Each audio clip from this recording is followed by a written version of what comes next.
Hello students, चलिए start करते हैं कॉन्टिन्यूटी एंड डिफरेंशिएबिलिटी एक्सरसाइज 5.1 का क्वेश्चन नंबर 3 देखते हैं क्या है। Examine the following function for continuity. हमारे पास यहाँ पे 4 फंक्शंस दे रखे हैं, हमें इनको चेक करना है कि क्या ये कॉन्टिन्यूटी को फॉलो करते हैं या नहीं करते हैं, या फिर हमने यहाँ पे डिफाइन करनी है कि कौन सी लिमिट्स पे हमारा फंक्शन क्या होगा, कॉन्टिन्यूअस होगा। ठीक है, सबसे पहले ध्यान से देखो, हमें ए पार्ट के अंदर क्या दे रखा है, f x equal to x minus 5। अब फंक्शन मिल गया आपको कॉन्टिन्यूअस। कैसे? क्योंकि ये पोलिनोमियल दे रखा है, तो ये क्या है, हमारा एक कॉन्टिन्यूअस फंक्शन है। इसको हम डायरेक्टली लिख सकते हैं, यहां पे कोई लिमिट डिफाइन करने की जरूरत नहीं है, सीधा लिख दो f of x equal to x minus 5 is a polynomial. क्योंकि यहां पे हमें कोई लिमिट नहीं दे रखी जिसपे हमने चेक करना हो, हमें बस फंक्शन दे रखा है, उसको बताना है कॉन्टिन्यूअस है या नहीं है और किन वैल्यूज पे है। तो ये क्या हो जाएगा, हमारा एक कॉन्टिन्यूअस फंक्शन होगा। 4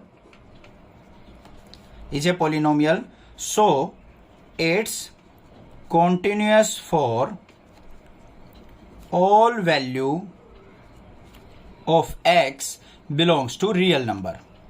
जो भी रियल वैल्यूज होंगी हमारी, सब पे ये फंक्शन क्या होगा, कॉन्टिन्यूअस होगा, क्योंकि ये एक पोलिनोमियल है। सेकंड चलते हैं बी पार्ट के ऊपर। बी पार्ट में हमें फंक्शन क्या दे रखा है, f x equal to 1 by x minus 5। अब ध्यान से देखो बच्चों, अगर मैं यहां पे x की वैल्यू 5 रखता हूं तो क्या हो जाएगा, 5 माइनस 5 0 हो गया, 1 बाय 0 इक्वल टू इन्फिनिटी हो गया। तो यहां पे क्या लिखेंगे, at x equal to 5 f x is not defined. क्या हो जाएगा, नॉट डिफाइंड हो जाएगा। So it's not continuous at x equal to 5।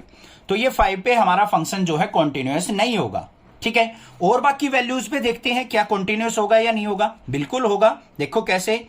अब यहां पे क्या करो हम, let x approaches to c क्या है, कोई भी लिमिट हो सकती है हमारी, 1 2 3 4 5 को छोड़ देना है, 6 7 8 9 कोई भी वैल्यू हो सकती है। x अप्रोचेस टू c, तो हमारा क्या हो जाएगा, limit x approaches to c और फंक्शन क्या है, fx।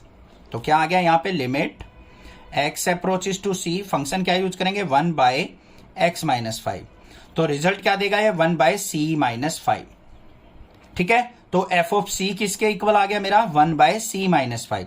अब सी की कोई भी लिमिट पुट करो, -5 कर दो, ये रिजल्ट आ गया मेरे पास। तो यहां पे ये कॉन्टिन्यूअस होगा। तो यहां पे लास्ट में लिखना क्या है, एफ इज या फिर f x is continuous for x belongs to real number, minus कर देंगे किसको, 5 को। इसका मतलब क्या है, 5 को छोड़ के सभी रियल वैल्यूज पे क्या होगा, ये कॉन्टिन्यूअस होगा।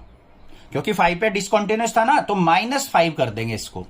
ठीक है, या फिर इसको लिखना नहीं आता, आपको समझ में नहीं आ रहा है, तो क्या करेंगे, for all x belongs to real values except 5, ऐसे लिख दो।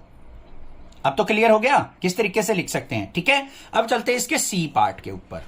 सी पार्ट में हमें क्या दे रखा है बच्चों, f x equal to x square minus 25 upon में x प्लस 5। और यहां पे ऑलरेडी मेंशन कर दिया आपको, देखो यहां पे भी मेंशन कर रखा था, बट हमने तो लिमिट में दिखाना है यहां पे प्रूव करके। यहां पे भी क्या कर दिया, x not equal to -5, x की वैल्यू -5 नहीं होनी चाहिए। देखो at x equal to -5 function क्या देगा हमारा, f x equal to not defined. Not defined हो जाएगा या नहीं हो जाएगा, यहां -5 पुट करेंगे, -5 प्लस 5 क्या हो गया, 0। तो किसी के भी बटे में 0 आएगा तो इनफाइनाइट हो जाएगा, नॉट डिफाइंड हो गया।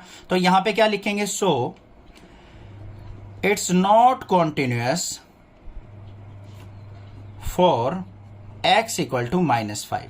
तो x इक्वल टू -5 पे ये कॉन्टिन्यूअस फंक्शन नहीं है।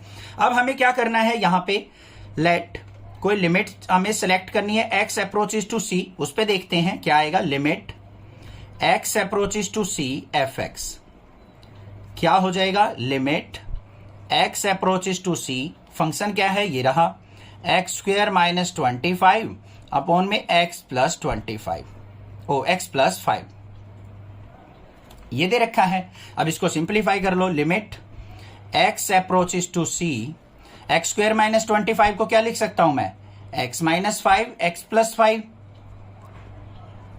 25 को क्या लिखेंगे 5 का स्क्वायर, यहां पे a square minus b square लग गया, x minus 5 x plus 5 divide में क्या है x प्लस 5 कट गया ये। तो हमारा क्या रह गया limit x approaches to c और यहां पे फंक्शन क्या रह गया x माइनस 5। लिमिट पुट कर दो तो रिजल्ट क्या देगा ये c माइनस 5। कोई भी वैल्यू पुट कर दो c माइनस 5 से हमारा रिजल्ट मिलेगा। तो यहां पे क्या लिखेंगे हम so it's continuous for x belongs to real values और यहां पे क्या आएगा एक्सेप्ट कौन सी वैल्यू पे हमारा इनफाइनाइट था ये -5 से, तो इसको हम क्या कर देंगे सब्ट्रैक्ट। एक्सेप्ट -5 लिख दो या फिर रियल वैल्यूज -5। समझ में आ गई बात, ये भी आसान था, क्लियर हो गया होगा। नेक्स्ट देखते हैं इसका last d part. D part में हमें क्या दे रखा है, फंक्शन है हमारे पास f(x) equal to mod of x minus 5।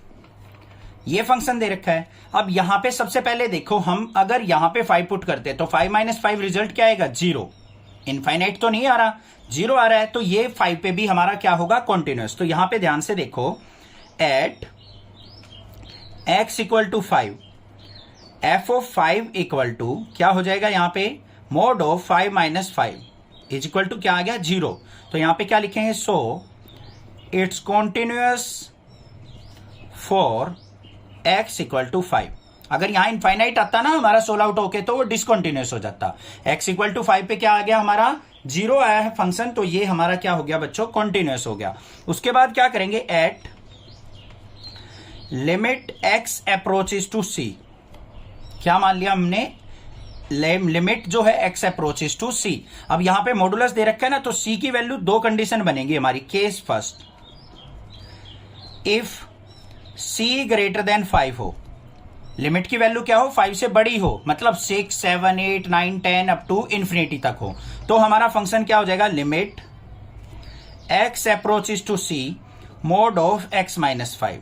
यहां पे c पुट करेंगे तो क्या आएगा c माइनस 5 आ गया। तो f of c is equal to क्या हो गया बच्चों c माइनस 5 आ गया। फंक्शन की जगह हमने c पुट किया, यहां पे f of c is equal to c minus 5 result आ गया मेरे पास। ठीक है, दूसरा केस क्या होगा केस सेकंड इफ c की वैल्यू क्या हो लेस देन 5 हो, तो हमारे पास क्या हो जाएगा limit x approaches to c और फंक्शन क्या है मोड ऑफ x माइनस 5। तो ये रिजल्ट क्या देगा हमारा, यहां पे c पुट करेंगे इसकी जगह, तो यहां पे भी क्या आ जाएगा c माइनस 5। अब c की वैल्यू क्या है लेस देन 5 दे रखी है, तो इसको हम क्या करेंगे c की वैल्यू 5 से छोटी हो।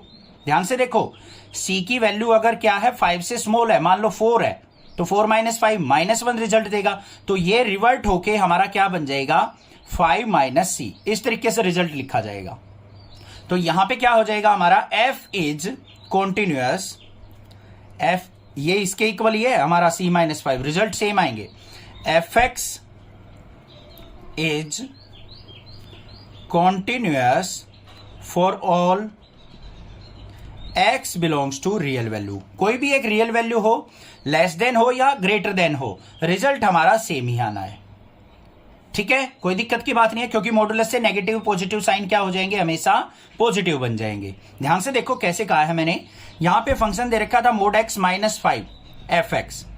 अब अगर मान लो x की वैल्यू आपने -1 पुट कर दी बच्चों, क्या पुट कर दी -1, तो x इज इक्वल टू -1 मतलब 5 से स्मॉल वैल्यू है, तो हमारा फंक्शन क्या यूज करेंगे ये 5 माइनस c। तो देखो क्या हो गया 5 माइनस ऑफ c की वैल्यू क्या हो जाएगी -1, तो क्या आ गया यहां पे 6 आया। अगर x इक्वल टू 1 पे देखना हो, हमें 1 पे नहीं मान लो हाँ पॉजिटिव वैल्यू पे देखना हो, पॉजिटिव वैल्यू पे देखना है, तो हमें क्या करना पड़ेगा यहां पे ध्यान से देखो, तब भी हमें यही फंक्शन यूज करना पड़ेगा क्योंकि 5 से लेस वैल्यू है। 6 7 8 9 पे देखना है, तो हम क्या करेंगे यहां पे एट x इक्वल टू मान लो 6 आ गया, तो ये फंक्शन यूज करेंगे f of 6 is equal to क्या हो जाएगा 6 माइनस 5 इज इक्वल टू 1। तो इस तरीके से रिजल्ट निकलेगा, क्योंकि पॉजिटिव रिजल्ट चाहिए हमें मॉडुलस में, इसलिए यहां पे लेस देन 5 पे 5 माइनस c होगा और c ग्रेटर देन 5 पे c माइनस 5 होगा, और हमेशा ये रियल वैल्यूज पे क्या होंगे कॉन्टिन्यूअस होंगे। आई होप क्वेश्चन समझ में आ गया है, कोई दिक्कत नहीं होगी, कोई भी प्रॉब्लम लगे आप मुझसे पूछिए, अदरवाइज चैनल को सब्सक्राइब कीजिए। Thank you.